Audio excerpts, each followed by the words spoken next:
Un cordial saludo para ustedes, docentes y compañeros de la Corporación Universitaria Iberoamericana.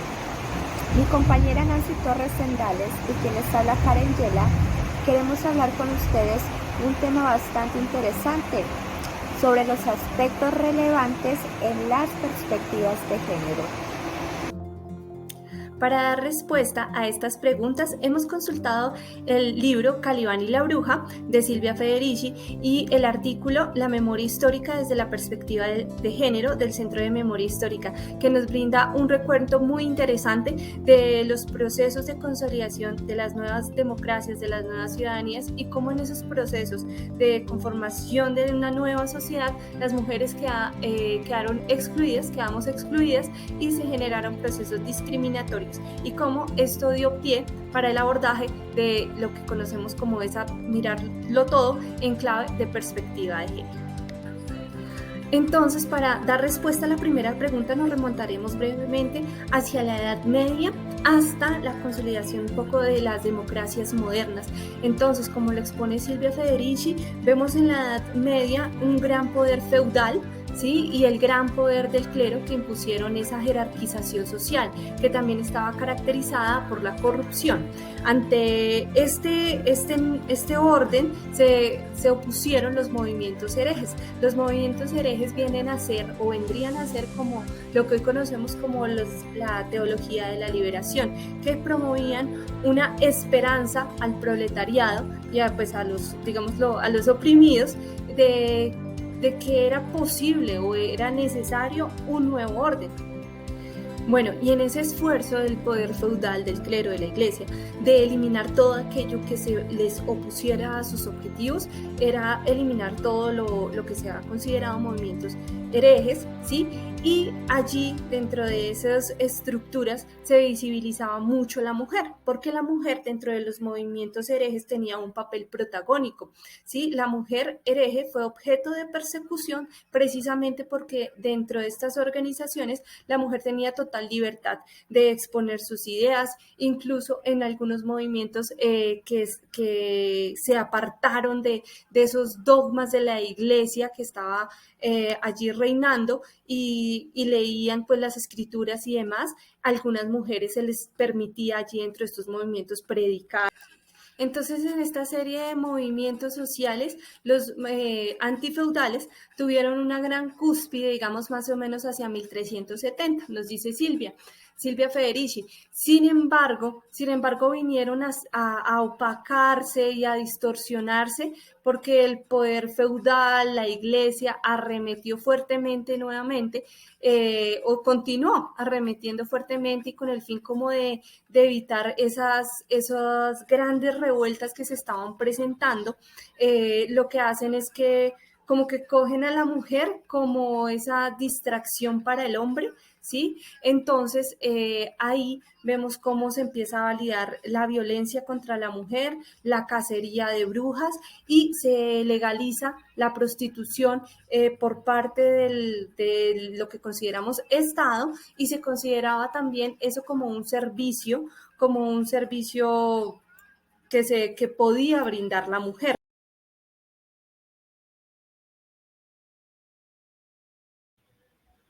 En este devenir histórico se fueron consolidando las nuevas democracias, lideradas básicamente por unas élites que pusieron este nuevo ordenamiento de una concepción ciudadana y que favorecieron también a la vez mecanismos de exclusión.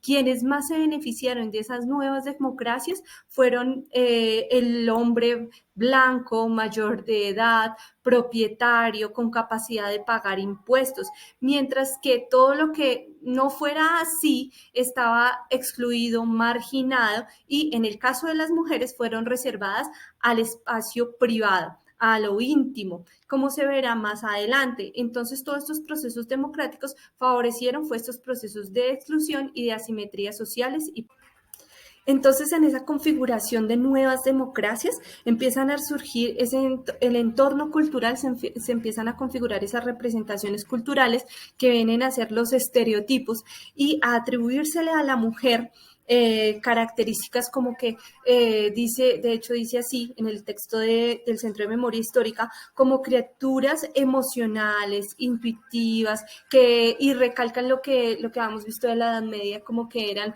las que podían ser objeto de tentación o de caer al hombre, ¿sí? Se reafirma esa idea y que por el contrario entonces debían estar sujetas a un hombre, porque se les dio un carácter en esta nueva democracia de que la mujer era dependiente. ¿Y de quién vendría a ser dependiente? De la figura hombre, proveedor, jefe de hogar y por lo tanto el que toma las decisiones. Entonces las mujeres fueron legalmente y políticamente aceptado que la mujer estuviera en esa esfera de lo privado y se consolidaran estos estereotipos que lo que hicieron fue ser unos dispositivos de exclusión y de subordinación de liderazgo y de todas las capacidades de las mujeres, es decir, excluidas del espacio público, reservadas a ese mundo privado y a ese mundo íntimo donde lo que pasara dentro de la casa, dentro del hogar, pertenecía solamente allí al hogar y no era competencia de lo demás.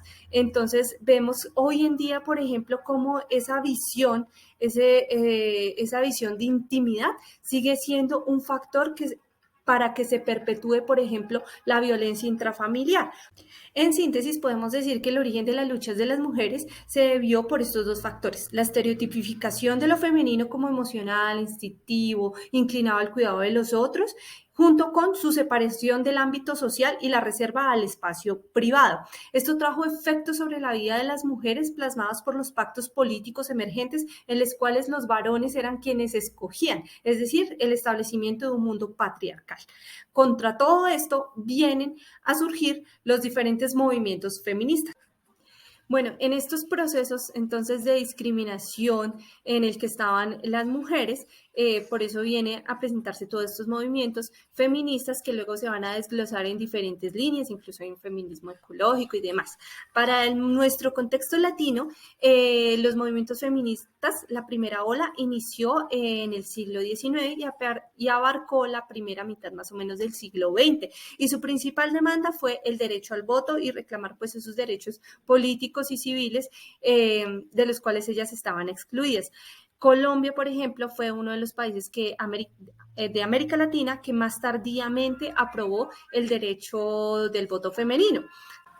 Entonces esa primera ola del feminismo cumple su objetivo de consolidar el voto femenino. Sin embargo, después del voto femenino vinieron otra serie de luchas, yo creo que también aún más profundas, ¿sí? Porque estaban totalmente invisibilizadas. Y fue la lucha por hacer un mundo con un nuevo orden antijerárquico que irrumpiera con todo ese orden patriarcal en todas las esferas en todo el ordenamiento prácticamente que se había establecido. Entonces esta segunda ola del feminismo, más o menos hacia 1970, empieza a surgir y empieza a organizarse las mujeres como movimientos de autoconciencia que reclamaban ese nuevo orden, más allá de lo político, sino que irrumpiera también incluso en ese ámbito privado, ¿sí? Y que pues vendría a ser como esa denuncia y a reclamar también que eso que se cometía en lo privado también constituían violencias y hechos repudiables. Entonces, esta segunda ola, digamos, demanda más esa transformación de los mecanismos de poder que se dan en el ámbito personal, privado, laboral y en el cual están inmersas las mujeres.